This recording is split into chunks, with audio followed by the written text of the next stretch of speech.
গীতা অধ্যায় 18 62 নম্বৰ শ্লোকত ভগৱানে নিজেই কৈছে যে অৰ্জুন সেই পৰমেশ্বৰৰ শৰণত যোৱা যাৰ কৃপাত পৰম শান্তি আৰু চিৰন্তন স্থান অৰ্থাৎ সত্যলোক প্ৰাপ্ত হ'ব।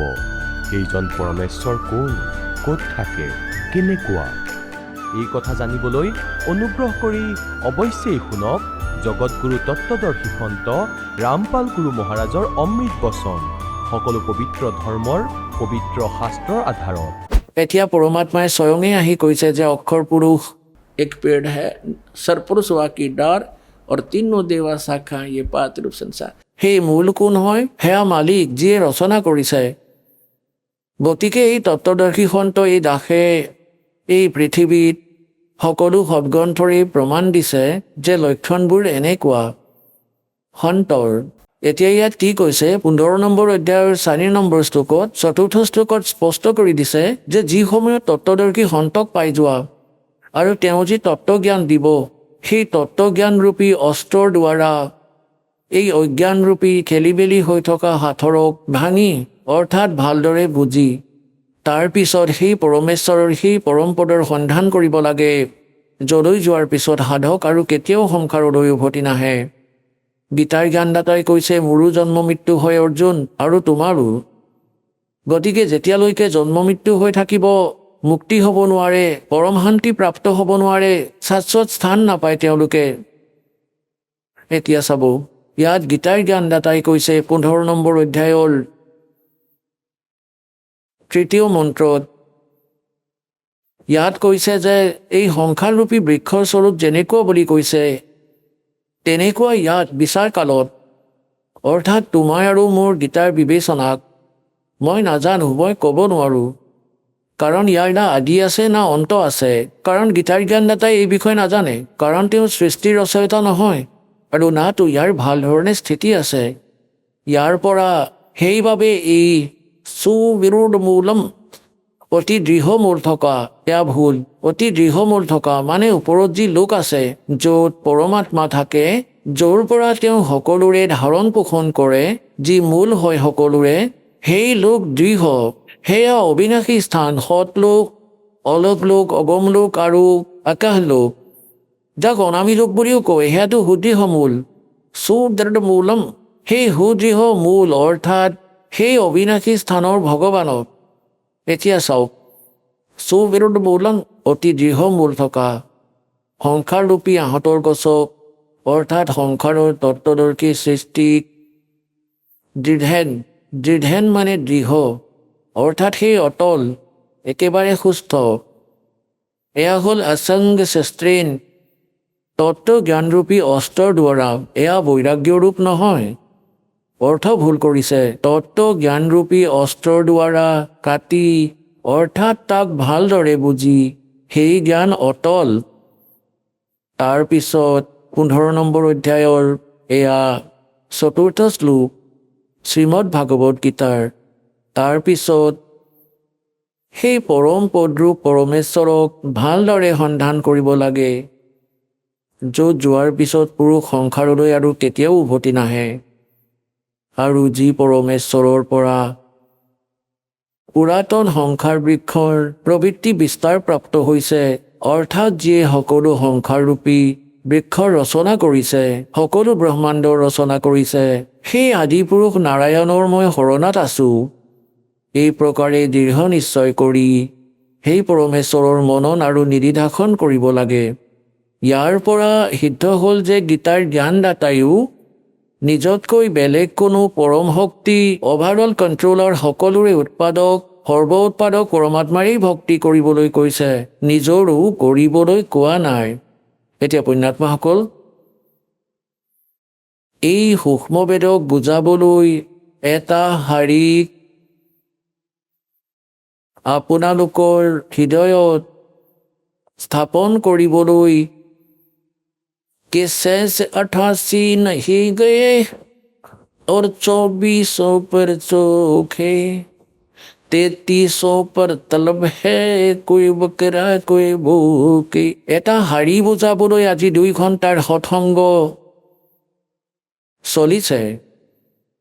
কি কৈছে যে 88,000 ঋষিও তালৈ গৈ নাপালে কলৈ শ্ৰীমদ ভাগৱত গীতাৰ অধ্যায় নম্বৰ 18 শ্লোক নম্বৰ 62 কৈছে যে অৰ্জুন তুমি সৰ্বভাৱেৰে সেই পৰমেশ্বৰৰ চৰণলৈ যোৱা তেওঁৰ কৃপাতেই সেই পৰমেশ্বৰৰ কৃপাতেই তুমি পৰম শান্তিক সেই অমৰ লোক প্ৰাপ্ত কৰিবা সত্য লোক প্ৰাপ্ত কৰিবা সত্য মানে শাশ্বত সদায় থকা গতিকে শাশ্বত স্থানলৈ যোৱাৰ বাবে তত্ত্বদৰ্শী সন্তৰ আৱশ্যকতা আছে গতিকে তাৰ বাবে কৈছে গুৰু বিন কাহু ন পায়া জ্ঞান जो थोथा वो छड़े मूड किसाना गुरु बिन वेद पढ़े जो प्राणी समझे न सार रहे अज्ञानी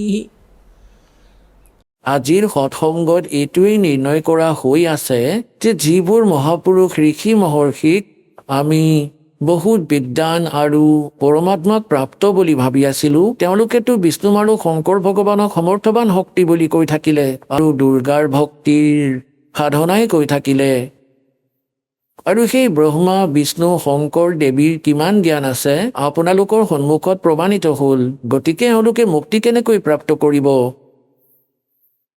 24 शेष 88 नहीं गए 88,000 তালৈ নগ'ল শাশ্বত স্থানলৈ আৰু এই 24 অৱতাৰো নগ'ল এই বিষ্ণুদেৱৰ অৱতাৰ আৰু বিষ্ণুদেৱে কৈ মই দুৰ্গাৰ ওপৰত কাকোৱে চিনি নাপাওঁ এওঁতো ভগৱান মোৰ বাবে তেওঁৰ ওপৰত কোনো দেৱতা নাই আৰু দুৰ্গাই কৈ আছে সকলোৱে ব্ৰহ্মৰ সাধনা কৰা মোৰ পূজাও এৰি দিয়া তেওঁৰ ওম নাম ব্ৰহ্মলোকত থাকে তালৈ গুচি গ'লে তোমাৰ কল্যাণ হ'ব আৰু ব্ৰহ্মই কৈছে ব্ৰহ্মলোকলৈ যোৱা প্ৰাণী গীতাৰ অধ্যায় নম্বৰ 8 শ্লোক নম্বৰ 16 আৰু গীতাৰ অধ্যায় নম্বৰ 8 শ্লোক নম্বৰ 13 নিজৰ মন্ত্ৰত কৈছে যে মই ব্ৰহ্মৰ কেৱল ওম মন্ত্ৰ আছে ইয়াৰ পৰা পৰম গতি হ'ব য'ৰ পৰা ব্ৰহ্মলোক প্ৰাপ্ত কৰিবা আৰু সিও অন্তিমুখালৈকে সাধনা কৰাজনেহে আৰু ব্ৰহ্মলোকলৈ যোৱা প্ৰাণীও জন্ম মৃত্যুলৈ আহে এতিয়া তেওঁ নিজেই কৈছে যে সেই পৰমেশ্বৰৰ শৰণলৈ যোৱা যাৰ কৃপাৰে তুমি পৰম শান্তি আৰু সনাতন পৰম ধাম প্ৰাপ্ত কৰিবা আৰু য'ত 15 নম্বৰ অধ্যায় 4ৰ্থ শ্লোকত স্পষ্ট কৰি দিছে য'লৈ যোৱাৰ পিছত সাধক সংসাৰলৈ আৰু কেতিয়াও উভতি নাহে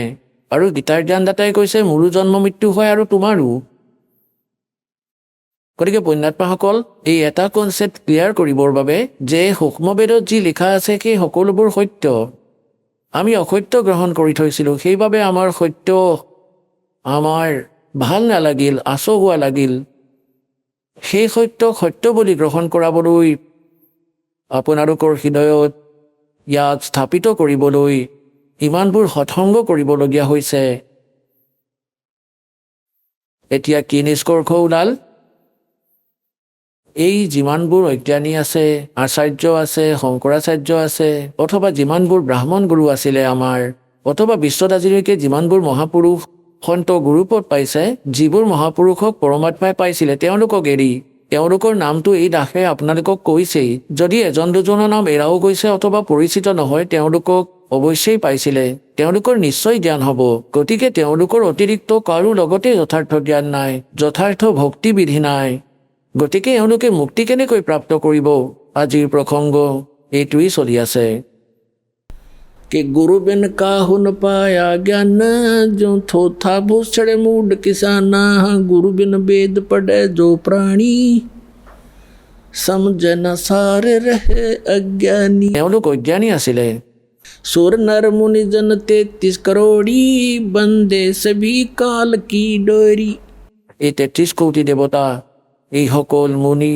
ঋষি মহৰ্ষি কোৱা হয় এওঁলোক কালৰি পুতলা হয় আৰু আজিলৈকে যিমানবোৰ আচাৰ্য শংকৰাচাৰ্য ধৰ্মগুৰু হৈছে আমাৰ তেওঁলোকক সুধিব যে গীতাৰ অধ্যায় নম্বৰ 18 শ্লোক নম্বৰ 62 গীতাৰ জ্ঞানদাতাই নিজতকৈ বেলেগ কোন পৰমেশ্বৰৰ শৰণলৈ যোৱাৰ কথা কৈছে তেন্তে কি আমাক মিছা কথা কৈ আছিলে নেকি নিজৰ কথাই কৈ আছে শ্ৰীকৃষ্ণই শ্ৰীকৃষ্ণৰ ওপৰতো কোনো ভগৱান নাই স্বয়ং কৃষ্ণ ভগৱানে স্বয়ং ভগৱান শ্ৰীকৃষ্ণ ভগৱান শ্যাম এও নিজৰ কথাই কৈ আছে মগজুৱেই নাই আৰু আজিলৈকে আমাক মূৰ্খ সজাই আছিলে শ্ৰীমদ ভাগৱত গীতা অধ্যায় নম্বৰ 18 আৰু এয়া অন্তিম অধ্যায়ৰ এয়া লাষ্ট শেষৰটো মন্ত্ৰই হয় শ্ৰীমদ ভাগৱত গীতাৰ অধ্যায় নম্বৰ 18 শ্লোক 61 পৰা 64 লৈকে নিৰ্ণয় হৈ গ'ল গীতাৰ জ্ঞানদাতাই কয় যে সেই পৰমাত্মাই সকলো প্ৰাণীক কৰ্ম অনুসাৰে যন্ত্ৰৰ দৰে চলাই ঘূৰাই। আকৌ কৈছে 18 নম্বৰ অধ্যায়ৰ 62 নম্বৰ শ্লোকত যে অৰ্জুন তুমি সৰ্বভাৱেৰে সেই পৰমেশ্বৰৰ চৰণলৈ যোৱা, তেওঁৰ কৃপাতেই তুমি সেই পৰমেশ্বৰৰ কৃপাতেই তুমি পৰমশান্তি আৰু সনাতন পৰমধাম প্ৰাপ্ত কৰিবা। এতিয়া পিছত সকলোবোৰ নিৰ্ণয় দিয়েই দিছে যে তোমাৰো জন্ম মৃত্যু হয়, মোৰো জন্ম মৃত্যু হয় যদি মোৰ সাধনা কৰা। 8 নম্বৰ অধ্যায়ৰ 13 নম্বৰ শ্লোকত কৈছে মোৰ এটা মন্ত্ৰ আছে। 8ম অধ্যায়ৰ প্ৰথম মন্ত্ৰত অৰ্জুনে সুধিলে যে হে ভগৱান, আপুনি 7ম অধ্যায়ৰ 29 নম্বৰ শ্লোকত আপুনি কৈছে যে মোৰ আশ্ৰিত হৈ, আশ্ৰিতৰ অৰ্থ হ'ল মই। গীতাৰ জ্ঞানদাতাই কৈছে যে তত্ত্বদৰ্শী সন্তক যিয়ে বিচাৰি পায় মোৰ নিৰ্দেশ অনুসৰি 4ৰ্থ অধ্যায়ৰ 32 আৰু 34 নম্বৰ শ্লোকত কৈছে এই জ্ঞানক যিয়ে আশ্ৰয় কৰি লয় সি জৰা আৰু মৰণৰ পৰা, জৰা মানে বৃদ্ধাৱস্থা, মৰণ মানে মৃত্যু, বৃদ্ধাৱস্থাৰ দুখ আৰু মৃত্যুৰ দুখৰ পৰা যিয়ে বাচি যোৱাৰ বাবে প্ৰয়াস কৰে সি সেই তৎব্ৰহ্মক জানিছে আৰু সকলো আধ্যাত্মিক জ্ঞানৰ সৈতে পৰিচিত আৰু সকলো কৰ্মৰ সৈতে সি পৰিচিত। সেই ব্যক্তিয়েই, সেই সাধকেই জৰা মানে বৃদ্ধাৱস্থাৰ দুখৰ পৰা, বুঢ়া হোৱাৰ দুখৰ পৰা আৰু মৃত্যুৰ দুখৰ পৰা বাচি যোৱাৰ বাবে প্ৰযত্ন কৰে। গতিকে গীতাৰ জ্ঞানদাতাই অৰ্জুনে সুধিলে গীতাৰ জ্ঞানদাতাক 8ম অধ্যায়ৰ প্ৰথম মন্ত্ৰত যে কিম তদ্ব্ৰহ্ম, সেই তদ্ব্ৰহ্ম কোন হয় যাক জনাৰ পিছত মানুহে সংসাৰৰ কোনো বস্তুৰেই ডিমাণ্ড নকৰে, ইয়াৰ কোনো বস্তুৰে ইচ্ছা নোহোৱা হয়, কেৱল জন্ম আৰু মৃত্যুৰ পৰা বাচি যোৱাৰেই প্ৰযত্ন কৰে। কিম তদ্ব্ৰহ্ম 8ম অধ্যায়ৰ 3 নম্বৰ শ্লোকত উত্তৰ দিলে গীতাৰ জ্ঞানদাতাই যে তেওঁ পৰম অক্ষৰ ব্ৰহ্ম। গীতাৰ জ্ঞানদাতাতকৈ অন্য অধ্যায় নম্বৰ 15 শ্লোক নম্বৰ 16 আৰু 17 তিনিজন পুৰুষ আছে। এজন ক্ষৰ পুৰুষেই ব্ৰহ্ম, অক্ষৰ পুৰুষ এওঁ পৰব্ৰহ্ম, যি সংসাৰৰূপী বৃক্ষৰ যিডাল গা গছ তেওঁ অক্ষৰ পুৰুষ, যাক পৰব্ৰহ্ম বুলি কোৱা হয়। ব্ৰহ্মতকৈ নেক্সট ব্ৰহ্ম, পৰ মানে দ্বিতীয়, আৰু ক্ষৰ পুৰুষেই ব্ৰহ্ম। এওঁৰ কিমান সম্পত্তি আছে, কিমান প্ৰভুতা আছে। এই ক্ষৰ পুৰুষ যাক ক্ষৰ ব্ৰহ্ম বুলিও কোৱা হয়, সন্তসকলে এওঁক কাল জ্যোতিস্বৰূপী নিৰঞ্জন বুলিও কৈছে। এওঁ কেৱল 21 ব্ৰহ্মাণ্ডৰ প্ৰভু হয়, স্বামী হয়। আৰু এই অক্ষৰ পুৰুষ তেওঁ 7 শংখ ব্ৰহ্মাণ্ডৰ স্বামী, কেৱল ইমানেই। আৰু পৰমক্ষৰ পুৰুষ গীতাৰ অধ্যায় নম্বৰ 15 শ্লোক নম্বৰ 16 আৰু 17 তিনিজন পুৰুষ আছে। ক্ষৰ পুৰুষ আৰু অক্ষৰ পুৰুষে 16 নম্বৰ শ্লোকত কৈ দিছে এওঁ নাশবান আৰু তেওঁৰ অন্তৰ্গত যিমানবোৰ প্ৰাণী আছে ইহঁতো নাশবান, ইহঁতৰ স্থূল শৰীৰ সকলোৰে নাশ হয়, জীৱাত্মাটো সকলোৰে অমৰ, কুকুৰ গাধৰো অমৰ। 15 নম্বৰ অধ্যায়ৰ 17 নম্বৰ শ্লোকত কৈছে कि उत्तम पुरुष है तू अन्य परमात्मा इति उदाहरते ये लोक term अविषय विवर्ती अवैश्वर।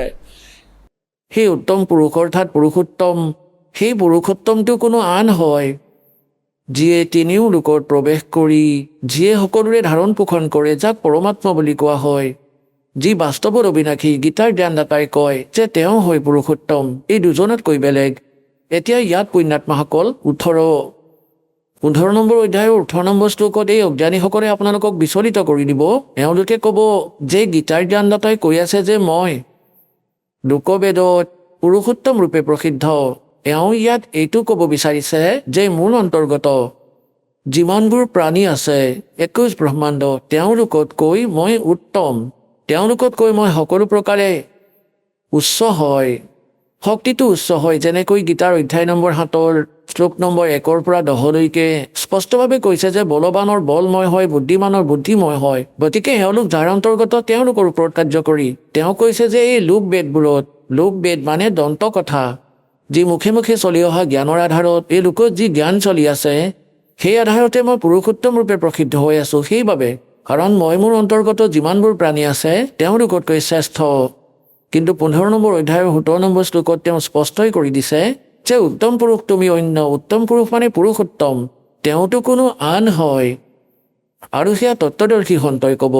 আৰু তেওঁ তিনিও লোকত প্ৰৱেশ কৰি সকলোৱে ধাৰণ পোষণ কৰে। তেওঁ অবিনাশী ভগৱান, এওঁলোকেইতো নিজৰ জন্ম মৃত্যু হয় বুলি কয়, আৰু বাস্তৱত তেওঁকহে পৰমাত্মা বুলি কয়। পৰমাত্মাৰ অৰ্থ হ'ল শ্ৰেষ্ঠ আত্মা, যিয়ে দুখ নিদিয়ে, কেৱল সুখহে দিয়ে। গতিকে এওঁ সুসাগৰ হয় পৰমাত্মা। কবিৰ দেৱ অমৰ পুৰুষ, সত্য পুৰুষ, পৰমাক্ষৰ পুৰুষ। গতিকে ইয়াত গীতাৰ অধ্যায় নম্বৰ 8 শ্লোক নম্বৰ 5 আৰু 7 গীতাৰ জ্ঞানদাতাই কৈছে যে মোৰ সাধনা কৰা। 8 নম্বৰ অধ্যায়ৰ 13 নম্বৰ শ্লোকত তেওঁ কৈয়ে দিছে যে ওম এটা আখৰ নাথিং এলছ। আৰু এওঁ ভক্তি কৰিলে ওমৰ পৰা পাবলগীয়া পৰম গতি পায়। কি পাব? ব্ৰহ্মলোকলৈ যাব। 8ম অধ্যায়ৰ 16 নম্বৰ শ্লোকত লিখিছে যে ব্ৰহ্মলোকলৈ যোৱা প্ৰাণীও জন্ম মৃত্যুলৈ আহে। গতিকে এওঁ কৈছে যে 8ম অধ্যায়ৰ 5 আৰু 7 যে মোৰ ভক্তি কৰিলে মোকেই প্ৰাপ্ত কৰিবা, কিন্তু যুদ্ধ কৰিব লাগিব। গতিকে যুদ্ধ হ'লে শান্তি নক'ত। এতিয়া এওঁ আকৌ কৈছে 17 নম্বৰ অধ্যায়ৰ 23 নম্বৰ শ্লোকত যে সচিদানন্দ ঘন ব্ৰহ্ম মানে পৰমক্ষৰ ব্ৰহ্মক পোৱাৰ 3টা মন্ত্ৰ জপ আছে। ওম তৎসৎ। ওমটো হ'ল ক্ষৰ পুৰুষৰ, তৎ আৰু সৎ এয়া সাংকেতিক। এই দাসৰ অতিৰিক্তে এই বিশ্বত কাৰো লগত এই মন্ত্ৰ নাই। পৰমাত্মাৰ দয়াত এই দাসৰ ওপৰত দয়া হৈছে। এয়া ক'ড ৱৰ্ড হয়। তৎ আৰু সৎ এয়া সাংকেতিক হয়। তৎ এয়া সাংকেতিক শব্দ, এয়া অক্ষৰ পুৰুষৰ, আৰু সৎটো সাংকেতিকেই হয়। এয়া পৰমক্ষৰ পুৰুষ অৰ্থাৎ পৰমক্ষৰ ব্ৰহ্মৰ হয়। গতিকে ইয়াত স্পষ্ট কৰি দিলে যে সেই পৰমক্ষৰ ব্ৰহ্মৰ প্ৰাপ্তিৰ বাবে 3 আখৰৰ মন্ত্ৰৰ সাধনা কৰিব লাগিব আপুনি। সাধনা বেলেগ বস্তু আৰু পূজা বেলেগ। যেনেকৈ ধৰক আমাৰ ইষ্ট পানী, আমি পানী প্ৰাপ্ত কৰিব লাগিব। আৰু পানী ক'ত আছে? পৃথিৱীত। গতিকে হেণ্ড পাম্প লগাব লাগে। হেণ্ড পাম্প তাৰে ওপৰত পাইপ, তাৰে ওপৰত ঢেঁকী লগাব লাগিব, তাৰে ওপৰত মেচিন লগাব লাগিব, তাৰপিছত হেণ্ড পাম্প। এইবোৰ যি ব্যৱস্থা, এই উপকৰণবোৰ প্ৰয়োগ কৰিব লাগিব। আমি সাধনা কৰিব লাগিব। সেই উপাস্য অৰ্থাৎ ইষ্টক প্ৰাপ্ত কৰিবলৈ, পানী প্ৰাপ্ত কৰিবলৈ। এই মন্ত্ৰ পূজাৰ বাবে নহয়। এই মন্ত্ৰৰ দ্বাৰা আমাৰ সেই পূজ্য বস্তুবোৰ প্ৰাপ্ত হ'ব। এয়া সাধনা, এয়া হাজিৰা আমাৰ। গতিকে এতিয়ালৈকে কবিৰপন্থীসকলে ইয়াতেই ঠগ খালে। এওঁলোকে এই মন্ত্ৰবোৰ এভইড কৰি দিলে যে এইবোৰ কালৰ মন্ত্ৰ হয়। ওমো কালৰ আনবোৰো। আয়ে আমি পানী জল প্ৰাপ্ত কৰিবৰ বাবে যি সাধন প্ৰয়োগ কৰিব লাগিব, লাগিলে লোহাৰেই হওক, সেই লোহাৰ বস্তুৰ অবিহনে আপুনি পানী নাপাব। গতিকে এই প্ৰকাৰে এই যি মন্ত্ৰ আছে সেয়া আজিলৈকে কোনেও বুজি পোৱা নাছিল। সেই মহাপুৰুষসকলক এৰি যাক ভগৱানে পাইছে তেওঁতো স্পষ্ট কৰিছে। ঐ গুৰু পুৰা কাৱে দো অক্ষৰ কা বেদ বতাৱে। নানক চাহেবদেৱে কয় যে তু পঢ়িয়া পণ্ডিত বিন 2 অক্ষৰ 2 নামা, পৰমতি নানক এক লংঘাই জেকৰ সৎসমামা। 2 আখৰটো সতনাম, এটাটোৱেই হাৰ নাম, ইয়াতকৈ বেলেগ। ওম আৰু তৎ মিলি সতনাম হয় 2 আখৰৰ। ইয়াৰ শ্বাস আৰু নিশ্বাসেৰে সাধনা কৰিব লাগে। আৰু এয়া যি সৎ সেয়া হাৰ নাম হয়, আৰু এয়া বেলেগ। এই সকলোৰে সাধনা কৰিব লাগে। 17 নম্বৰ অধ্যায়ৰ 23 নম্বৰ শ্লোকত শ্ৰীমদ ভাগৱত গীতাৰ জ্ঞানদাতাই কৈ আছে যে সচিদানন্দ ঘন ব্ৰহ্মক পোৱাৰ কেৱল ওম তৎসৎ এই 3 মন্ত্ৰৰ জপৰ নিৰ্দেশ আছে। নাথিং এলছ, আৰু একো নাই। নিৰ্দেশ মানে ফাইনেল ডাইৰেকশ্যন, ইয়াৰ অতিৰিক্ত একো নাই। এতিয়া ইয়াত 8ম অধ্যায়ৰ 5 আৰু 7তো নিজৰ বিষয়ে কৈয়ে দিলে যে মোৰ সাধনা কৰিলে মোকেই প্ৰাপ্ত কৰিবা, কিন্তু যুদ্ধ কৰিব লাগিব। গতিকে যুদ্ধ কৰিব লাগিলে তাতনো শান্তি ক'ত? তাৰপিছত 8ম অধ্যায়ৰ 8, 9, 10 3টা মন্ত্ৰত স্পষ্ট কৰিছে গীতাৰ জ্ঞানদাতাই যে সেই পৰমক্ষৰ ব্ৰহ্মৰ ভক্তি কৰিলে তেওঁৰ ওচৰলৈ যাবা। তেওঁৰ সাধনাৰ মন্ত্ৰ কৈয়ে দিলে। সেই ওম তৎসৎ। তৎ আৰু সৎ এয়া সাংকেতিক হয়, নিজেও নাজানে গীতাৰ জ্ঞানদাতাই। তাৰ বাবে 4ৰ্থ অধ্যায়ৰ 32 আৰু 34 নম্বৰ মন্ত্ৰত স্পষ্ট কৰি দিছে যে যি সচিদানন্দ ঘন ব্ৰহ্ম নিজৰ মুখ কমলেৰে, পৰমক্ষৰ ব্ৰহ্ম স্বয়ং আহে ইয়ালৈ আৰু নিজৰ মুখ কমলেৰে যথাৰ্থ জ্ঞান আৰু যথাৰ্থ ভক্তিবিধিৰ কথা কয়। তাৰ ভিতৰত বিস্তাৰিতভাৱে কৈছে এওঁ ধাৰ্মিক অনুষ্ঠানৰ তথ্য, যজ্ঞ মানে ধাৰ্মিক অনুষ্ঠান, সাধনাৰ। সেয়া জনাৰ পিছত সাধকে পূৰ্ণ মুক্তি প্ৰাপ্ত কৰি লয়। তাৰ বাবে তত্ত্বদৰ্শী সন্তৰ ওচৰলৈ যাবলৈ গীতাৰ জ্ঞানদাতাই কয়। ইয়াৰ পৰা সিদ্ধ হ'ল যে গীতাৰ জ্ঞানদাতা নাটো তত্ত্বজ্ঞানৰ সৈতে পৰিচিত, আৰু তত্ত্বজ্ঞান গীতাৰ জ্ঞানদাতাতকৈ অন্য, আৰু সেই তত্ত্বদৰ্শী সন্তও অন্য। গতিকে এই দাস ৰামপাল দাস আজি বিশ্বৰ ভিতৰত একমাত্ৰ যি তত্ত্বজ্ঞানৰ সৈতে পৰিচিত।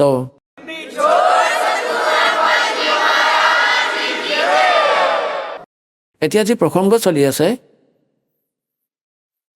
যে গীতাৰ শ্ৰীমদ ভাগৱত গীতাৰ অধ্যায় নম্বৰ 18ৰ অন্তিম অধ্যায় আৰু 61ৰ পৰা 66লৈকে এয়া নিৰ্ণায়ক জ্ঞান, আগলৈতো কিবা বেলেগ কথা আছে, সেয়া ভক্তিৰ সৈতে সম্বন্ধিত নহয়।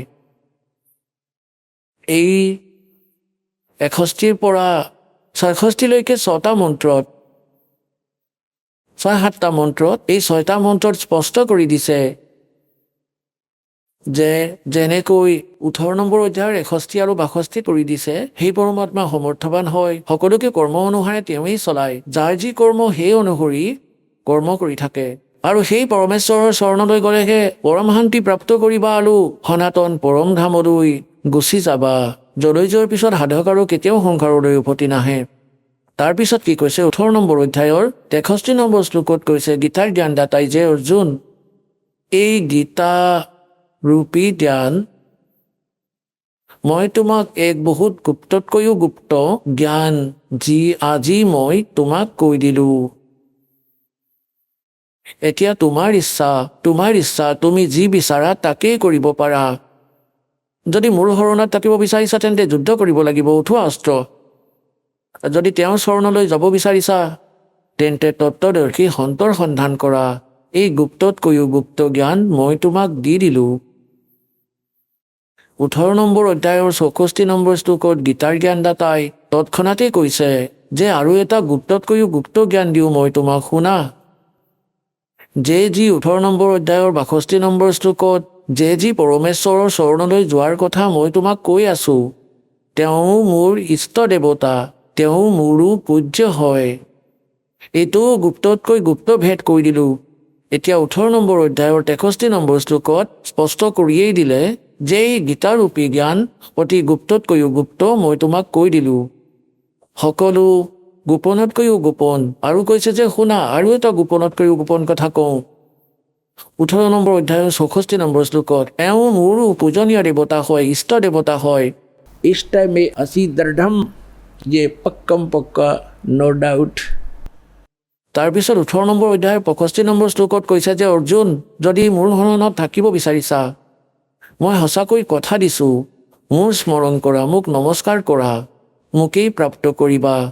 18 নম্বৰ অধ্যায়ৰ 66 নম্বৰ শ্লোকত আকৌ কৈ দিলে যে যদি তুমি মোৰ চৰণত থাকিব বিচাৰিছা, সেইটো আগতেই কৈছোঁ, যদি তেওঁৰ চৰণত যাব বিচাৰিছা তো সৰ্বধৰ্মান পৰিত্যজ্য মাম একম শৰণম ব্ৰজ। ইয়াতে মূৰ্খ অজ্ঞানীসকলে ব্ৰজৰ অৰ্থ অহা বুলি লিখি দিলে, য'ত নেকি ব্ৰজৰ অৰ্থ যোৱাটো হয়। এতিয়া ইয়াত কি কৈছে যে অৰ্জুন, তুমি সৰ্বভাৱেৰে, অৰ্জুন সৰ্বধৰ্মান পৰিত্যজ্য মাম, মোৰ স্তৰৰ সকলোবোৰ পূজা এৰি তুমি মোৰ চৰণলৈ আহি যোৱা। আৰে সৰল মানুহ, দ্বিতীয় অধ্যায়ৰ 7 নম্বৰ শ্লোকত গীতাৰ জ্ঞানদাতাক অৰ্জুনে কৈছে যে মই আপোনাৰেই শৰণত আছোঁ, আপোনাৰেই শিষ্য, মোৰ বুদ্ধিয়ে কাম কৰা বন্ধ কৰি দিছে, যি মোৰ হিতত আছে আপুনি মোক উপদেশ কৰক। গতিকে শ্ৰীকৃষ্ণৰ শৰণতটো অৰ্জুন আগৰ পৰাই আছিলে। আব ইয়ে কহো কে সৰ্বধৰ্মান পৰিত্যজ্য মাম একম শৰণম ব্ৰজ। ব্ৰজৰ অৰ্থ যোৱা হয়, অহা নহয়। যেনেকৈ ইংলিছ ৱৰ্ড গ'ৰ অৰ্থ কাম নহয়, অহাটো নহয়। লাগিলে তুমি তাৰ যিমানেই চেণ্টেঞ্চ নবনোৱা কিয়, অমুক ব্যাকৰণ হয়, এইটো হয়, সেইটো ধাতু হয়, যি টি কথা কৈ মূৰ্খ হয়, এওঁলোকৰ জ্ঞান নাই। গতিকে ইয়াত কৈছে সৰ্বধৰ্মান পৰিত্যজ্য মাম, মোৰ স্তৰৰ সকলোবোৰ ধাৰ্মিক পূজা এৰি দিয়া, বাদ দিয়া। পৰিত্যজ কোনবোৰ হয়? ওম নামৰ জপ, যেনেকৈ ওম তৎসৎ এই 3 নামৰ জপ আছে, আপোনালোকক দিয়া হয় যাৰ কমপ্লিট কোৰ্চ প্ৰাপ্ত হৈছে। গতিকে ওম যি মন্ত্ৰ আছে সেয়া ব্ৰহ্মৰ সাধনা। ইয়াৰ স্তৰৰ যি ধাৰ্মিক উপাৰ্জন আমি তেওঁক দি দিম। আগতে আমি ব্ৰহ্মলোকলৈ গৈ এয়া নষ্ট কৰিছিলোঁ, দেৱতা হৈ গৈছিলোঁ, নিজৰ ধন নাশ কৰি আকৌ গাধ হৈ গৈছিলোঁ। গতিকে আমাৰ এতিয়া ইয়াৰ জ্ঞান হৈ গ'ল, আমি ইয়াৰ একো প্ৰতিফল নলওঁ, নিজৰ পুঁজি নাশ নকৰোঁ। আমাৰ ওপৰত ইয়াৰ ঋণ আছে, কাৰণ এই পৃথিৱী এওঁ তপ কৰি প্ৰাপ্ত কৰি থৈছে, আৰু আমি ইয়াত এনেই আহি গ'লোঁ। এতিয়া ই আমাক বনোৱা বনালে যে ইয়াতে উপাৰ্জন কৰা আৰু খোৱা আৰু মোৰ টেক্স দিয়া, আমাক বনোৱা বনাই থৈছে, বন্দী। এতিয়া পৰমাত্মা আহিছে আমাক এৰাবলৈ, বিধি ক'লে যে ইয়াৰ টেক্স দিয়া, মই তোমাৰ একাউণ্টত দি দিম, আৰু ইয়াৰ হাজিৰা কৰা। ইয়াক বাদ দি বলা সৎলোকলৈ, য'ৰ পৰা তুমি আহিছা, য'ত কেতিয়াও দুখ নহয়।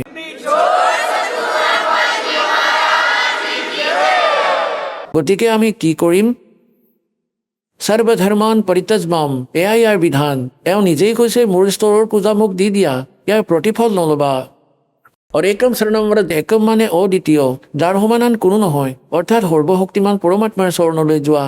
ব্ৰজ মানে যোৱা হয়, আহা নহয়। এহেম তোৱা সৰ্ব পাপে ভ্ৰো মোক্ষামি মা শুচ। এতিয়া ই কৈছে যে এতিয়া মই তোমাক সকলো পাপৰ পৰা মুক্ত কৰি দিম, তুমি চিন্তা নকৰিবা, নিজেই কৰি দিব। ইয়াৰ ঋণ দি দিলে ই আৰু আমাক কি খুজিব? সিও সুখী, আমিও সুখী। গতিকে যেতিয়ালৈকে আমি ঋণী আছিলোঁ, চাকৰ আছিলোঁ ইয়াৰ, তেতিয়া ই যি নাচি নচাব বিচাৰিছিলে, আমি নাচিবলগীয়া হৈছিলে।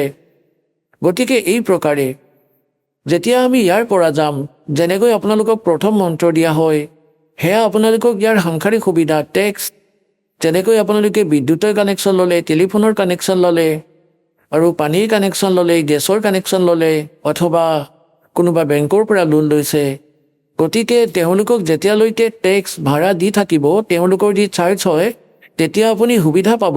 গতিকে যেতিয়ালৈকে আপোনালোকে সংসাৰত থাকিব, ইয়াৰে যি সুবিধা লাগে সেয়া প্ৰথম মন্ত্ৰৰ পৰা পাব, তাৰে মাজৰ 5টা নামেৰে।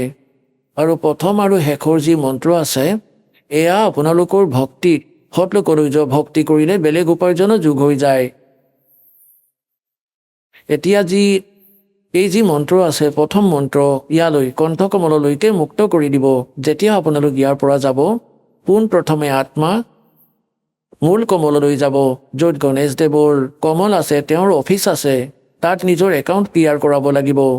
তাৰপিছত আহিব ব্ৰহ্মাদেৱৰ লোক, শ্বাস চক্ৰ। তাৰপিছত আহিব বিষ্ণুদেৱৰ লোক, নাভি চক্ৰ। তাৰপিছত আহিব শিৱদেৱৰ লোক, হৃদয় চক্ৰ। তাৰপিছত দেৱী লোকলৈ, কণ্ঠ চক্ৰলৈ। তাৰপিছত ত্ৰিকুটি আহিব।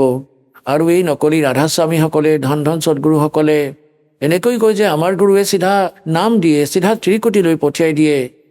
ক'তনো ত্ৰিকুটি যাবা? ত্ৰিকুটিত কি বৰবালা বাছ ষ্টেণ্ড আছে? খোজকাঢ়ি গ'লে পাই যাবা, চাইকেলত বহি গ'লে পাই যাবা। ত্ৰিকুটিলৈ যাবলৈ কষ্ট কৰিব লাগিব। যেতিয়া ত্ৰিকুটিলৈ আমি যাম, তাত 3টা মন্ত্ৰৰ জপ আছে।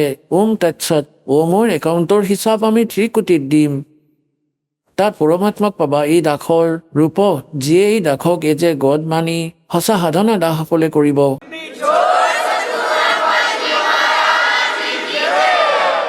গতিকে তেওঁক লৈ পৰমাত্মা যাব ধৰ্মৰাজৰ দৰবাৰলৈ, যিজন ইয়াৰে ন্যায়াধীশ। আৰু তেওঁক এই গীতাৰ অধ্যায় নম্বৰ 18 শ্লোক নম্বৰ 66, অৰ্থাৎ এই বিধান কোড কৰিব। তাত এই দাস আপোনালোকৰ উকিল হ'ব। কবীৰ সাহেব कहते हैं कर लो गुरु वकील मुकदमा भारी है, ये कर लो गुरु वकील मुकदमा भारी है। অৰ্থাৎ গুৰুৰ ভূমিকা ইয়াৰ পৰা শেষলৈকে থাকিব। কৰিব ভগৱানে, কিন্তু নিয়মত দাস থাকিব। তাত ক'ব, তাত এয়া ধাৰা 18 নম্বৰ অধ্যায় 66 সংবিধানৰ ধাৰা তাত ৰখা হ'ব যে সৰ্বধৰ্মান পৰিত্যজ্যমাম একম শৰণম ব্ৰজ। এয়া লোৱা তোমাৰ বিধান, আৰু ওম স্তৰৰ যিবোৰ পূজা, এয়া লোৱা তুমি, একাউণ্ট ক্লিয়াৰ কৰি দিয়া। তাৰপিছত আমি যাম, ইয়াৰ পৰা আমি 11 নম্বৰ দুৱাৰ পাৰ কৰিম। 11 নম্বৰ দুৱাৰ পাৰ কৰি যেতিয়া প্ৰৱেশ কৰিম, তাত অক্ষৰ পুৰুষৰ লোক আহিব, 7 শংখ ব্ৰহ্মাণ্ড আছে। তাৰ পৰা পাৰ হ'বলৈ আমি যি ভাড়া দিব লাগিব, তাৰ পৰা আমি সেই সাধন পাম। আৰু তাৰ প্ৰতিফলত আমি এই তৎমন্ত্ৰৰ উপাৰ্জন তাক দিম। সি আমাক 12 নম্বৰ দুৱাৰত গৈ এৰি দিব। 12 নম্বৰ দুৱাৰ পাৰ কৰি আমি সৎলোকলৈ যাম। তালৈ যোৱাৰ পিছত মানুহ কেতিয়াও সংসাৰলৈ উভতি নাহে। বলো সতগুৰুদেৱ।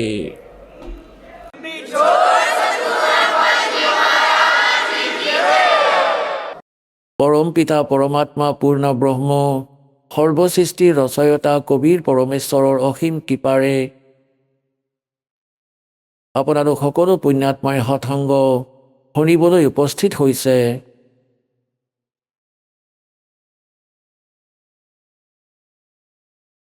সৎসংগলৈ আহিলে জীৱবোৰে গম পায় আমি কোন হয়, ক'ৰ পৰা আহিছোঁ। ইয়াত মৰা আৰু জীয়াই থকাৰ ব্যৱস্থা কি কাৰণে হৈছে, এই কথাটো প্ৰত্যেক প্ৰাণীয়ে অনুভৱ কৰে। জন্ম হ'ল ভাল কথা, পৰিয়াল হৈ গ'ল বহুতেই ভাল কথা, পুত্ৰ পুত্ৰী হ'ল, সম্পত্তি ঘৰ হ'ল, কি ক'বা আৰু। তাৰপিছত মৃত্যু। এই যে মৃত্যুৰ কথা সেইটোৱে বিন্ধে। এতিয়া এই যে মৃত্যু হয়, সেয়া একেবাৰে বিপৰীত স্থিতি। গোটেই জীৱন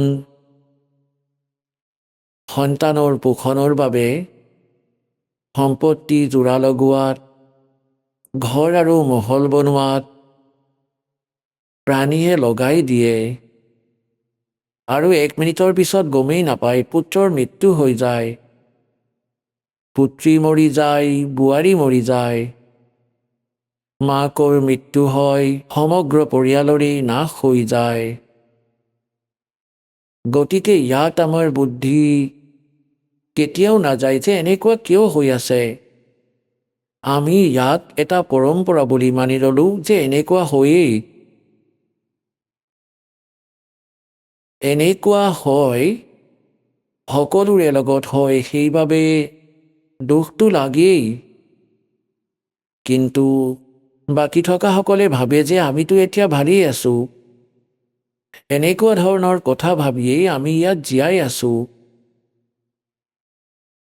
গতিকে পৰমাত্মাই কয়, সাথী হামাৰে চলে গয়ে। আমাক বুজাবলৈ পৰমাত্মাই নিজৰ ওপৰতেই উদাহৰণ দি আছে। কবিৰ পৰমাত্মাই, তেওঁ আমাৰ পিতা। সাথী হামাৰে চলে গয়ে, हम भी चालन हारे, कोई कागज में बाकी रह रही, ताते लगी है वारे। কাৰোবাৰ কাগজত লিখিব বাকী আছে, কাৰোবাৰ উশাহ বাকী আছে, সেইবাবেই আপোনাৰ সময় অহা দেৰি হৈছে। আৰু যিয়ে সংসাৰ এৰি গুচি গৈছে, তেওঁলোকৰ আশা, তেওঁলোকৰ লক্ষ্য, তেওঁলোকৰ চিন্তা এইটোৱেই আছিল যে এতিয়া মৃত্যু নহয়। আকৌ পৰমাত্মাই মনত পেলাই দিয়ে, কবিৰ ভগৱান স্বয়ং আহি যথাৰ্থ জ্ঞান, যথাৰ্থ ভক্তিবিধি, নিজৰ দ্বাৰা ৰচিত সৃষ্টিকো তেওঁ নিজেই সঠিকভাৱে কয়। আৰু আমি ক'ত আছিলোঁ সেইটো আমি গম নাপাওঁ, লাগিলে যিমানেই কথা নহওক কিয়। এয়াতো ৰচয়িতাইহে ক'ব পাৰিব যে আপোনালোক ইয়াত কিয় দুখী হৈ আছে, এই মৃত্যু আৰু জীয়াই থকাৰ ব্যৱস্থা কিনো ভাল। এই কথাটো সকলোৱে মানে যে ভাল নহয়। সেইবাবে পৰমাত্মাই আমাক জগাব বিচাৰিছে, যথাৰ্থ জ্ঞান আমাৰ হৃদয়ত স্থাপন কৰিব বিচাৰিছে। এইটো কথা কৈ যে যি ব্যৱস্থাত আপোনালোক ব্যৱস্থিত আৰু যি ক্ৰিয়াৰ বাবে আপোনালোক তৎপৰ, যদি আপোনালোকে পৰমাত্মাৰ সাধনা ভক্তি নকৰে, মুক্তিপ্ৰাপ্তিৰ প্ৰযত্ন নকৰে, তেন্তে এই ক্ৰিয়াটো পশু পক্ষীয়েও কৰি আছে।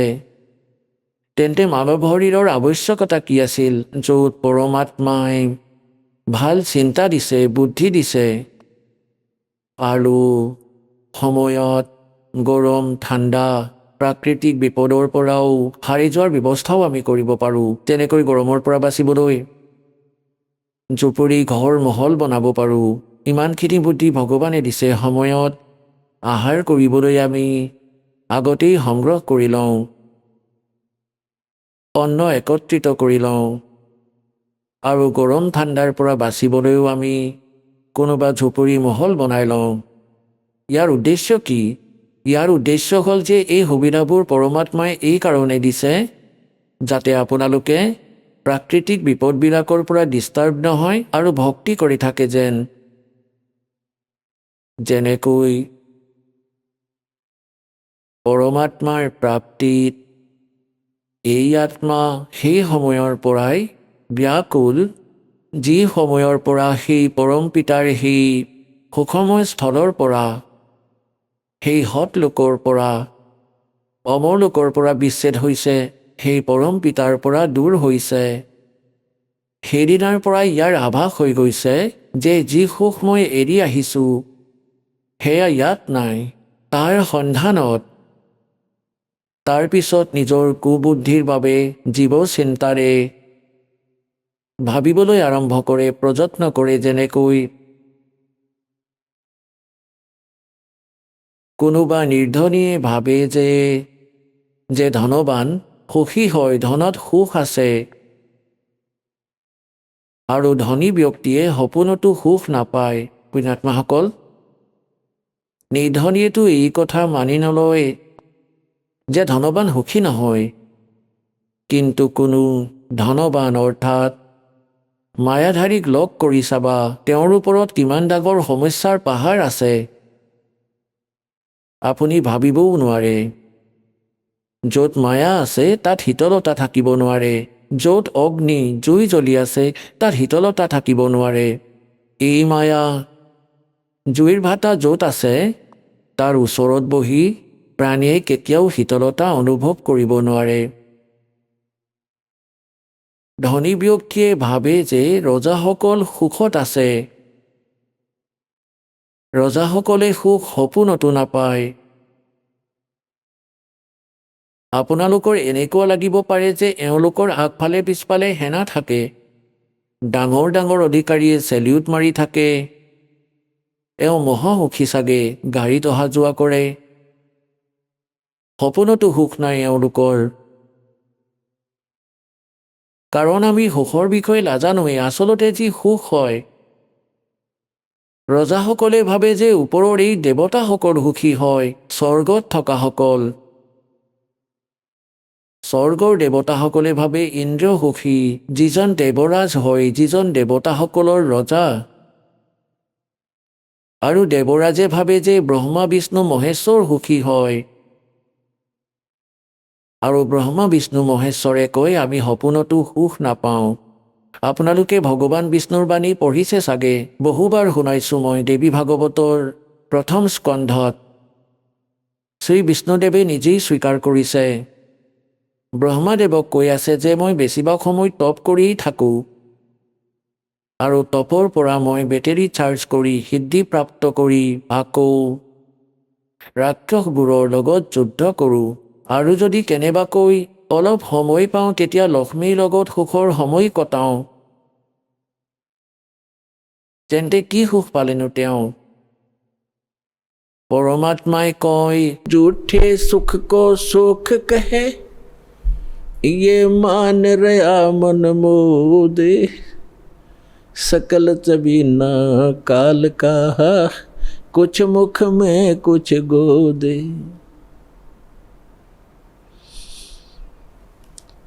इस झूठे सुख को सुख कहे, ये मान रहा मन मोद। কোনবোৰ মিছা সুখক? এজন ব্যক্তিয়ে কৈ আছিলে যে মোৰ এজনী কন্যাই জন্ম ল'লে, জন্মৰ পৰাই ছোৱালীজনীৰ ভৰি এখন নাছিলে। এয়া দেখি মোৰ ওপৰত পাহাৰ ভাঙি পৰিল সমস্যাৰ, মহাদুখী হৈ গ'লোঁ মই। ডক্তৰৰ তাত লৈ গ'লোঁ মই, মেডিকেললৈ।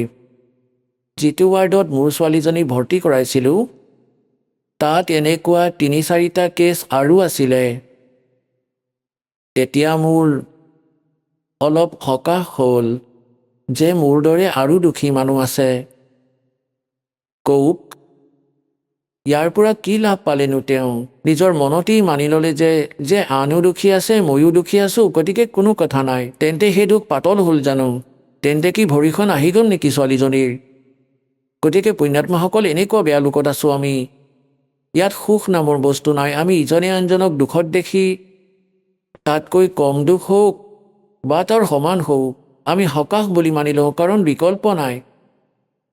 যেনেকৈ এজন ব্যক্তিৰ 3টা পুত্ৰ আছিলে, এটা পুত্ৰৰ মৃত্যু হৈ গ'ল, বহুত দুখী, বৰ বেয়াকৈ কান্দি আছে, আহাৰো খোৱা নাই। ক্ষোভ ব্যক্ত কৰা ব্যক্তিসকলৰ মাজত এনেকুৱা এজন ব্যক্তি আছিলে, তেওঁৰ এজনেই পুত্ৰ আছিলে, সিও মৃত্যুক প্ৰাপ্ত কৰিছিলে। গতিকে সান্তনা দিয়াসকলে ক'লে যে শুনা ভাই, ইয়াততো এনেকুৱাই, সকলোৰে মৃত্যু হয়, এয়াতো ভগৱানৰহে ইচ্ছা, চিন্তা নকৰিবা।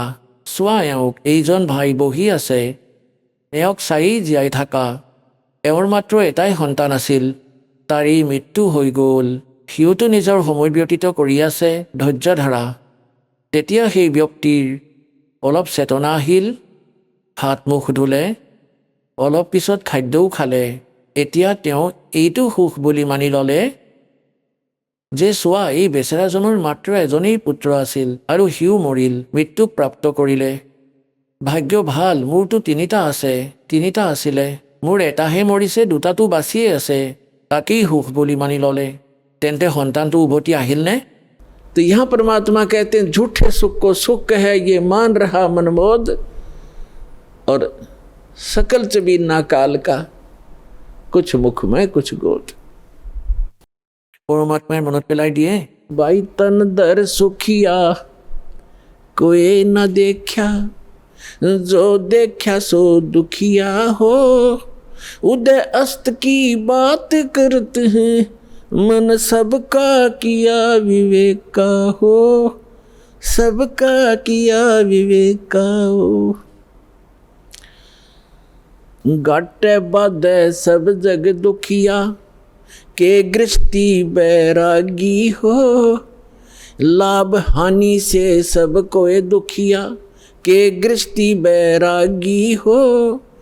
सुख देव ने दुख के डर से, गर्भ में माया त्यागी हो, गर्भ में माया त्यागी हो। तंदर सुखिया कोई न देखा, जो देखा सो दुखिया हो, उदय अस्त की बात करते हैं, मन सबका किया विवेक का हो, सबका किया विवेक का हो।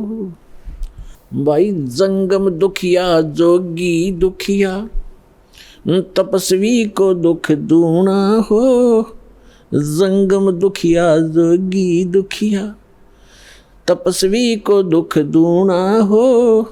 आशा तृष्णा सबको व्यापे, कोई महल ना सुना हो, कोई महल ना सुना हो। तंदर सुखिया कोई न देखा, जो देखा सो दुखिया हो, उदय अस्त की बात करते हैं, मन सबका किया विवेक का हो, सबका किया विवेक का हो।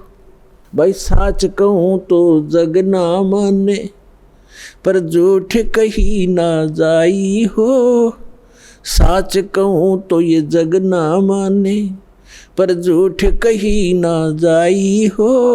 ये ब्रह्मा विष्णु शिव जी दुखिया, जिन ये राह चलाई हो, जिन ये राह चलाई हो। तंदर सुखिया कोई न देखा, जो देखा सो दुखिया हो, उदय अस्त की बात करते हैं, मन सबका किया विवेक का हो, सबका किया विवेक का हो। सुरपति दुखिया भूपति दुखिया, रंक दुखी बपरीति हो। सुरपति दुखिया भूपति दुखिया, रंक दुखी बपरीति हो। कहें कबीर और सब दुखिया, एक संत सुखी मन जीती हो, संत सुखी मन जीती हो। तंदर सुखिया कोई न देखा, जो देखा सो दुखिया हो, उदय अस्त की बात करते हैं, मन सबका किया विवेक का हो, सबका किया विवेक का हो। सुरपति दुखिया भूपति दुखिया, रंक दुखी बपरीति हो। सुरपति दुखिया भूपति दुखिया, रंक दुखी बपरीति हो। कहे कबीर और सब दुखिया, एक संत सुखी मन जीती हो, संत सुखी मन जीती हो। पुण्यात्माসকল, সৌভাগ্য আপোনালোকৰ। আপোনালোকে এই যথাৰ্থ জ্ঞান অমৃত বচন শুনিবলৈ পালে সৌভাগ্য প্ৰাপ্ত কৰিলে। আহক আমি এতিয়া সেই শ্ৰদ্ধালুসকলৰ অনুভৱবোৰ জানো যিসকলে জগতগুৰু তত্ত্বদৰ্শী সন্ত ৰামপাল গুৰু মহাৰাজৰ পৰা দীক্ষাপ্ৰাপ্ত কৰিছে তথা তেওঁ কোৱা ভক্তি মাৰ্গ এওঁলোকে অৱলম্বন কৰি আছে। নমস্কাৰ দৰ্শকসকল। অনাদিকালৰে পৰা মানুহে পৰমাত্মা প্ৰাপ্তিৰ বাবে বিভিন্ন ধৰণে সাধনা কৰি আহিছে। অনেকেই অনেক ধৰণে পূজা পাতল ব্ৰত উপবাস কৰি নিজৰ মনোকামনা সিদ্ধিৰ বাবে প্ৰয়াস কৰি আহিছে। কিন্তু শাস্ত্ৰ অনুকূল ভক্তি নকৰাৰ বাবেই তেওঁলোকে কোনো ধৰণৰ লাভ প্ৰাপ্তি কৰিব পৰা নাই। মৰিগাঁও জিলাৰ গেৰুৱা গাঁৱৰ এগৰাকী অৱসৰপ্ৰাপ্ত শিক্ষক হৈছে খগেন ডেকা।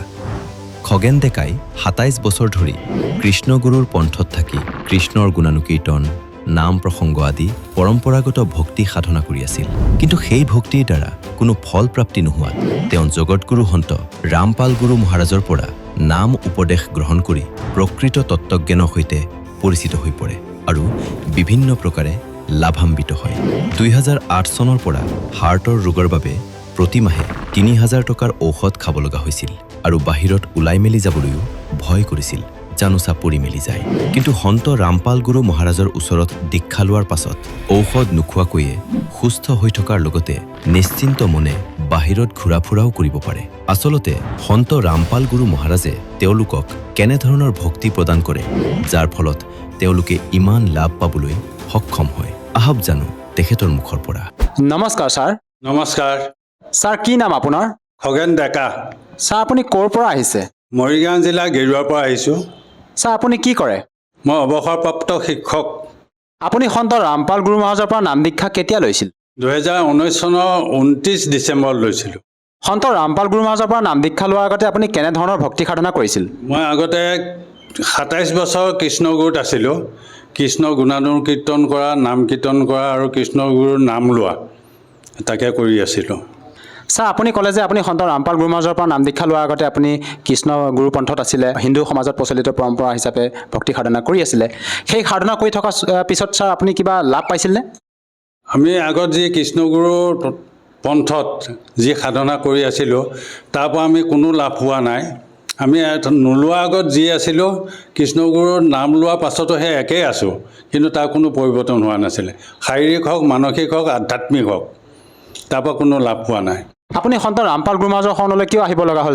যেতিয়া মই এদিন চাৰিআলিত বহি আছিলোঁ, এনেতে তত্ত্বদৰ্শী সন্ত ৰামপাল গুৰু মহাৰাজৰ কেইজনমান ভক্তই কিতাপ পুস্তক সেৱাত আহিছিল আৰু তেওঁলোকে মোক পুস্তক যাচিছিল। মই অনিচ্ছা স্বত্বেও সন্ত ৰামপালজী মহাৰাজৰ লিখিত গীতা তোমাৰ জ্ঞান অমৃত এই কিতাপখন ল'লোঁ। লৈ পেলাই মই অধ্যয়ন কৰিলোঁ। অধ্যয়ন কৰাতহে মোৰ মানে জ্ঞান ঘূৰি আহিল যে প্ৰকৃত শাস্ত্ৰত গীতা বা বেদত কি আছে, আমাৰ গুৰুবিলাকে আমাক কি দি আছে, আমি কি কৰি আছোঁ, তেতিয়াহে মোৰ এই জ্ঞানটো আহিছিল। আৰু এষাৰ কথা আপোনাৰ পৰা জানিব বিচাৰিম ছাৰ, আমাৰ অসমতো বিভিন্ন আধ্যাত্মিক শ্ৰদ্ধালু গুৰু আছে আৰু ভাৰতবৰ্ষতো লাখৰ তুলনাত গুৰু আছে।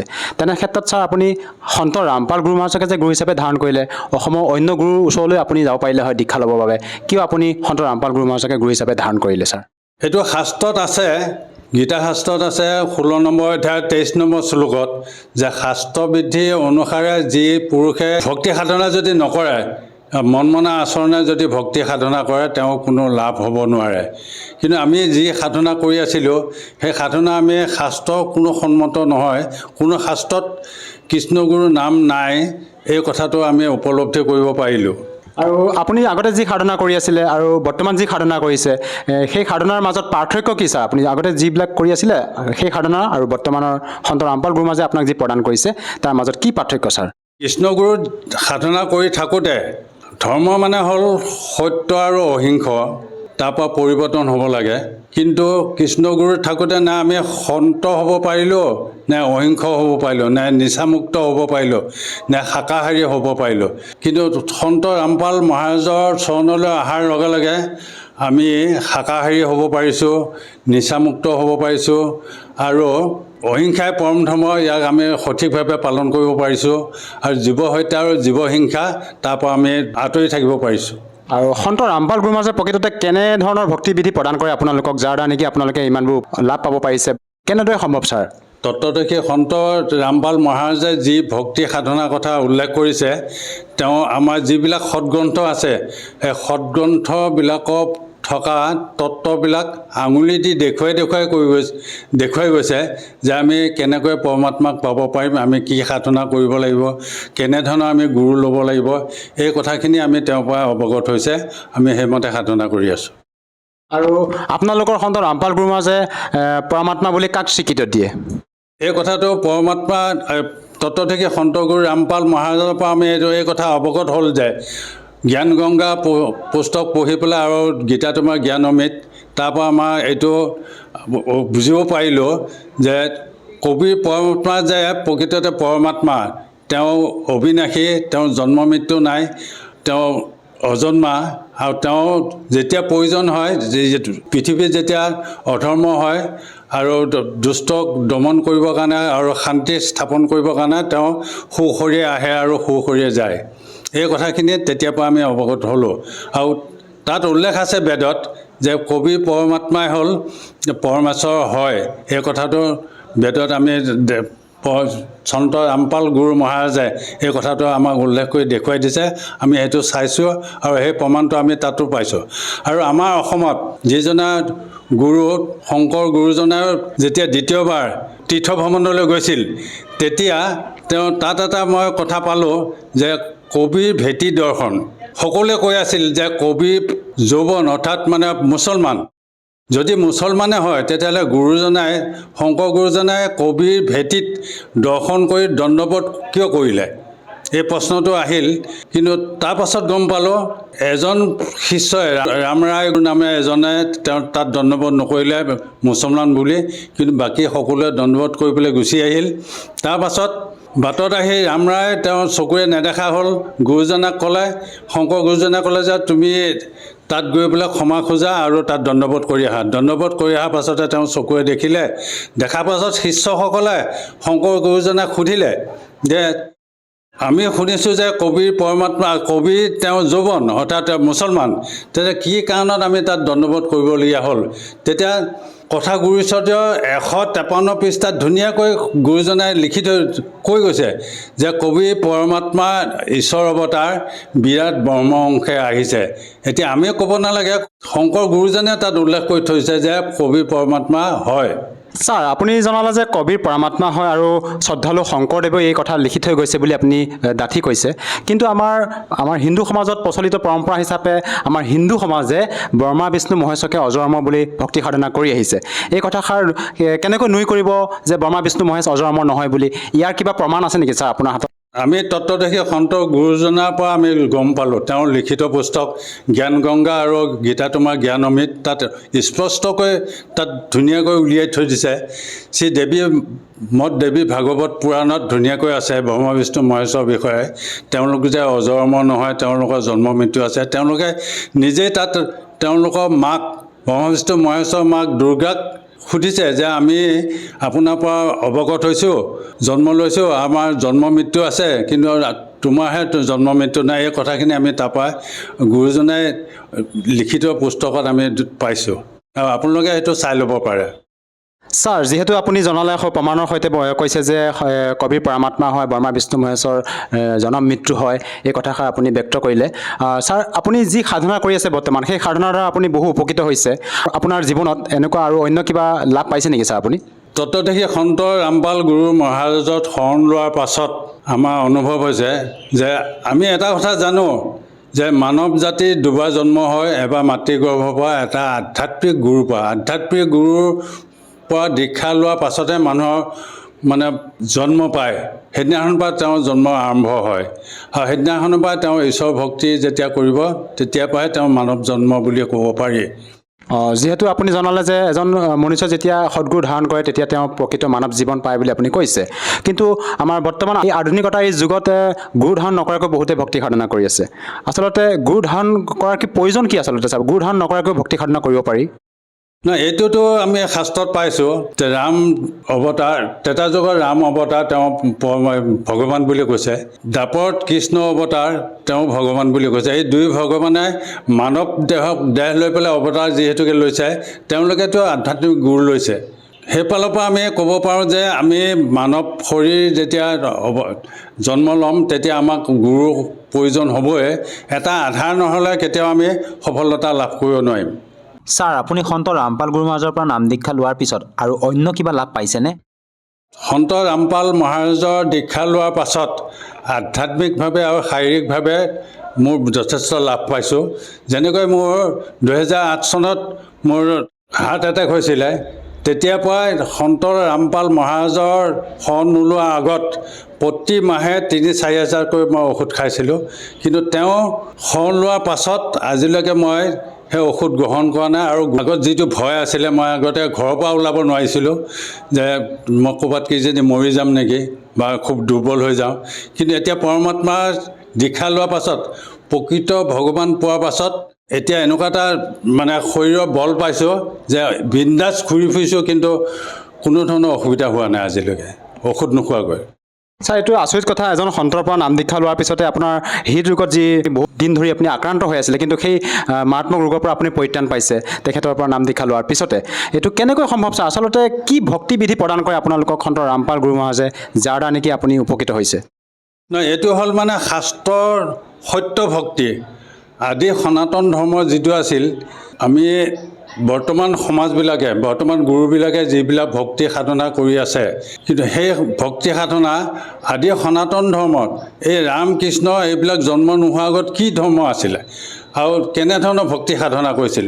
যেনেকৈ এতিয়া এতিয়া দশৰথ পুত্ৰক ৰামক মানুহে পূজা কৰে, কিন্তু যিজনে ৰামায়ণ লিখিছিল ৰত্নাকৰ দৈছুৱে, তেওঁতো ৰাম নাম লৈ পেলাই বাল্মীকি হৈছিল। তেতিয়াহ'লে তেওঁ কোন ৰামৰ নাম লৈছিল? তো ইয়াৰ পৰা প্ৰমাণ হয় যে আদি ৰাম এজন আছে, যিজন ৰামক পূজা কৰিলেহে আমি মানে সফলতা লাভ কৰিব পাৰিম। আৰু সেই ৰামই বৰ্তমান পূজা কৰিবলৈ বিধি আমাৰ তত্ত্বদৰ্শী সন্ত ৰামপাল গুৰুজনাই দিছে, আৰু সেইমতে আমি ভক্তি সাধনা কৰি উপকৃত হৈছোঁ। ছাৰ আপোনাৰ দৰে যদি কোনো ব্যক্তিয়ে ধৰক উপকৃত হ'ব বিচাৰে বা কোনো সমস্যাত ভুগি আছে, আৰ্থিকভাৱে দুৰ্বল, তেওঁলোকে চিকিৎসা কৰিব পৰা নাই, মৃত্যুৰ সৈতে যুঁজি আছে, তেওঁলোকৰ বাবে আপুনি কি বাৰ্তা দিব খোজে, তেওঁলোকে যাতে আপোনাৰ দৰেই উপকৃত হ'ব পাৰে? নাই, এই কথাটো মই অনুৰোধ কৰি সকলোকে এইটোৱে ক'ব বিচাৰোঁ যে আপোনালোকে পৰমাত্মা কোন, শাস্ত্ৰইনেও কি কৈছে, এই কথাখিনি প্ৰথমে জ্ঞান গংগা আৰু গীতা তোমাৰ জ্ঞান অমৃত, জীৱনৰ সুগম পথ, এই কিতাপবিলাক পঢ়ি পেলাই আপোনালোকে প্ৰথম অৱগত হওক। আৰু জ্ঞানটো লৈ পেলাই আপোনালোকে প্ৰকৃত ভগৱান কোনে চিনাই দিব পাৰে, সেইজন তত্ত্বদৰ্শী সন্ত গুৰু ৰামপাল মহাৰাজ, তেওঁৰ বাহিৰে এই পৃথিৱীৰ আৰু কোনো দ্বিতীয় গুৰু নাই। তেওঁ শৰণাপন্ন হৈ আপোনালোকে পৰমাত্মাক চিনি লওক আৰু পৰমাত্মা সাধনাটো আপোনালোকে কৰক। ভগৱানে নোৱাৰা কাম একো নাই। গতিকে আপোনালোকে যেতিয়া প্ৰকৃত ভগৱানৰ নাম ল'ব আৰু সেই নীতি নিয়ম পালন কৰিব, তেতিয়াহ'লে আপোনালোকে এই যিটো এতিয়া সাংসাৰিক আমি অসুবিধা পাই আছোঁ, মানে নানা ৰোগ ব্যাধি দুখ কষ্ট পাই আছোঁ, এইবিলাকৰ পৰা মুক্তি পাবলগীয়া হ'লে বা বেমাৰ আজাৰৰ পৰা মুক্তি পাবলগীয়া হ'লে আপোনালোকে অতি সোনকালে তত্ত্বদৰ্শী সন্ত গুৰু ৰামপাল মহাৰাজৰ শৰণলৈ আহক, আহি ভক্তি সাধনা কৰক। ছাৰ, যদি কোনো লোকে সন্ত ৰামপাল গুৰু মহাৰাজৰ পৰা নাম দীক্ষা ল'ব খোজে, কেনেকৈ ল'ব পাৰিব? আজিকালিতো মোবাইলৰ যুগ, মোবাইলত ইউটিউবলৈ আপোনালোকে যাওক, তাত সন্ত ৰামপাল জি মহাৰাজ বুলি পেলাই চাৰ্চ কৰক।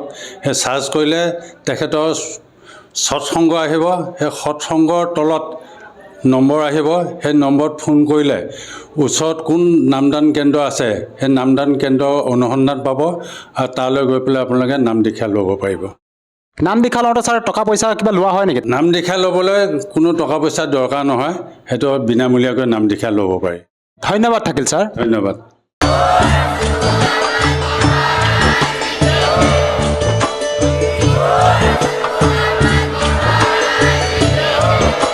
আপুনি শুনি আছিলে জগতগুৰু তত্ত্বদৰ্শী সন্ত ৰামপাল গুৰু মহাৰাজৰ মংগল প্ৰবচন। অধিক জানিবৰ বাবে ভিজিট কৰক www.jagatgururampalji.org। সন্ত ৰামপাল গুৰু মহাৰাজৰ শুভ আশীৰ্বাদত সমগ্ৰ বিশ্বতে 500তকৈ অধিক নাম দীক্ষা কেন্দ্ৰ আছে, য'ত সন্ত ৰামপাল গুৰু মহাৰাজৰ দ্বাৰা বিনামূলীয়াকৈ নাম দীক্ষা দি থকা হৈছে। আপোনাৰ ওচৰৰ নাম দীক্ষা কেন্দ্ৰৰ ঠিকনা জানিবলৈ সম্পৰ্ক কৰক 7082208528।